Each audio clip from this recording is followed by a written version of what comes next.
Welcome to the Talking Book Voices, the podcast, where we explore the wonders of the Texas Talking Book program. Join us in making literature accessible to all. This program, a division of the Texas State Library and Archives Commission, provides a free library service to Texans of all ages with a qualifying visual, physical, or reading disability. In each episode, we'll uncover its history, share stories, get updates, and tips to maximize this invaluable program. So whether you love reading, seeking accessible materials, or just curious about the program, this podcast is for you. Visit www.texastalkingbooks.org for more info. So let's begin the Talking Book Voices, a podcast by the Texas State Library and Archives Commission.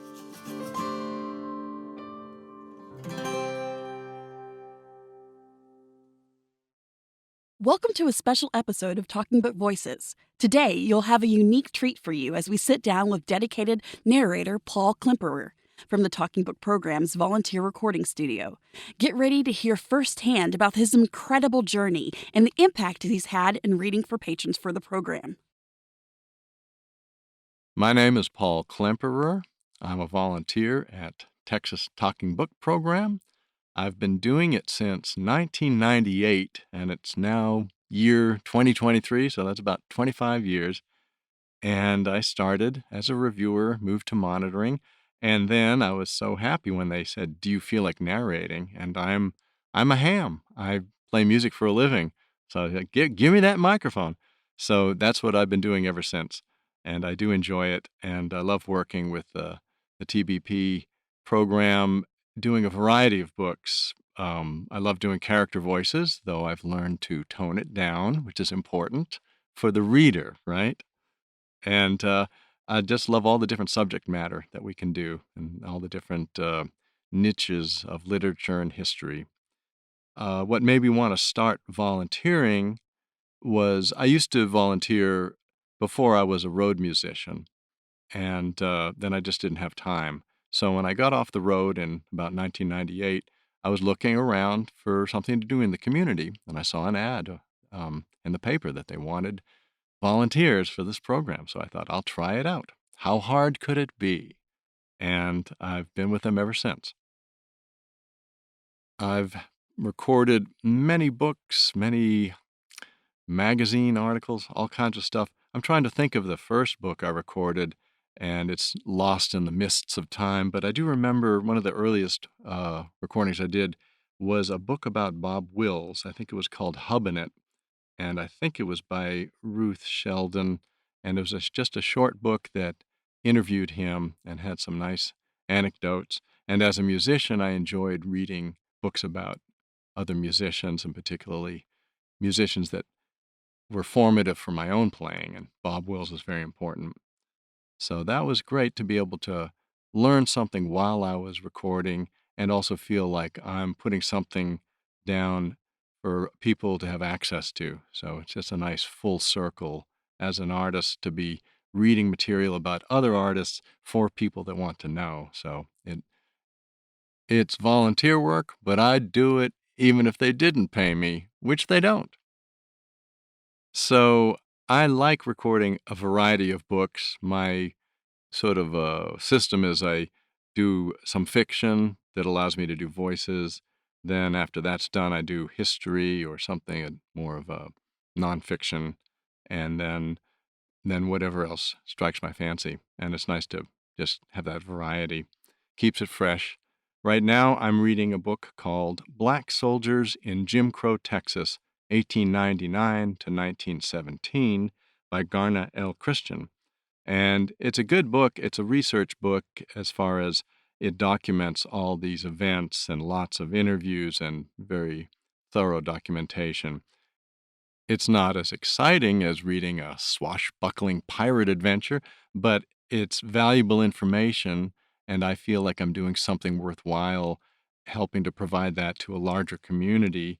Who knows, someone may be using that in their own research for some other writing project, or we don't know where it could lead. So I feel that's kind of an exciting thing in itself. I really like working with the community of the Talking Book program, and every book is a project that involves a team, and I really appreciate the expertise of the staff that know how to get things done and can answer questions when you get into some gray areas. And then all the volunteers that come in, and everybody is like bringing their A game because they want to be here. And it makes me want to bring my A game too. So, every book, it's like a long process. I put in 2 hours a week. Other people may be putting in more hours a week, but it takes me a while to get through a book. And so I have to really think of it from start to finish. And there's a good little glow at the end when we finish a project together and it's added to the archive. I don't really have a favorite line from a book, but I have some great memories of certain books. And one was from really early on when I was narrating, and I was all excited to be able to do voices. And I picked a murder mystery written by an English woman who lived in South Texas. And the book, I believe, is called High Island Blues. I think the author is Ann Cleeves. And it was set in this like bird watching community in South Texas, and it's a tour that's English people being brought to South Texas to watch birds, and a third of the characters are South Texas people, a third are English tourists, and a third are English natives who have moved to South Texas, and it's even said it in the narration, had lived long enough in Texas that their English accents had a South Texas twang. So I bit off more than I could chew with that one, and I was trying to do all these voices with, a Northumberland accent with a South Texas twang and not sound like a bad Monty Python version. Something like, "Oh, look, it's another body, y'all." I'm really happy to be contributing to this expanding library that's available to patrons from all kinds of backgrounds. And I really appreciate that we provide materials on all kinds of subjects, all kinds of viewpoints, and all kinds of interests. And I would hope a patron can find something that matches what they're looking for, where they don't have to settle for something just to fill time if they don't have access to other material. Whether it's nonfiction, it's something very practical, or it's just total fantasy entertainment. I've done some really funny, silly, sword and sorcery type swashbuckler stuff. And I want that to be as entertaining and take it as seriously as anything else because you want the reader to just be able to get immersed in the book. And over the years, I've really come to take that more seriously. It's not about my performance or my ego. It's about what can I do to make the listening experience satisfying for the listener. And if I can do that, it's like being a musician. As I've grown as a musician, it's not about me playing music. It's about what the audience hears and how does it relate to them and satisfy them.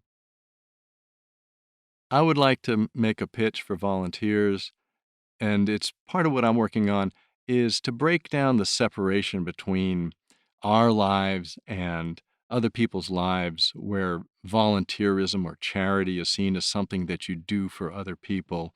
We all know we're selfish and we do stuff for ourselves and we got to have a good time. And that's really my philosophy. So I love volunteering, but I do it because I enjoy it. It adds to my life and I pick things that will help me grow and everything I've worked on here at TBP has helped me grow. And so hopefully volunteers out there can find what they want in that spirit. Don't do it because you feel like you should, though you're probably guilty of something, so you should feel bad. But don't do it because of that. Feel good about what you do and find something you like to do. Maybe Talking Book Program is right for you. It's working for me. Well, there you have it. Whether you're passionate about reading or want to contribute to making literature accessible to everyone, there are opportunities awaiting you. For more information about how to volunteer, give us a call at 512 475 4605 or online at www.texastalkingbooks.org. And for more information about the Texas State Library and Archives Commission, visit us at www.tsl.texas.gov. Let's go beyond the pages and make a difference together. All right, bye.